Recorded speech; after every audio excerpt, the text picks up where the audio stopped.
පුතේ මේ බලන්නකෝ මෙම රූපය අඳුරු කර ඇති ප්‍රමාණයේ ත්‍රිකෝණ කොපමණ සංඛ්‍යාවක් කපාගත හැකිද කියලා අහනවා.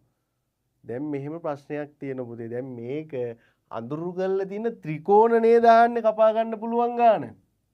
එතකොට මෙන්න මෙහෙම වෙනවනේ ත්‍රිකෝණ දෙකක් නේ මෙතන තියෙන්නේ. ත්‍රිකෝණ දෙකක් නේද තියෙන්නේ?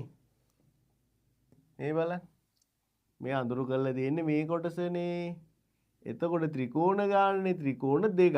දැන් මෙන්න මේ සමාන ගණන් වලට පුතේ සම්පූර්ණ රූපයම අපි බෙදාගමු මෙහෙම. ඔන්න.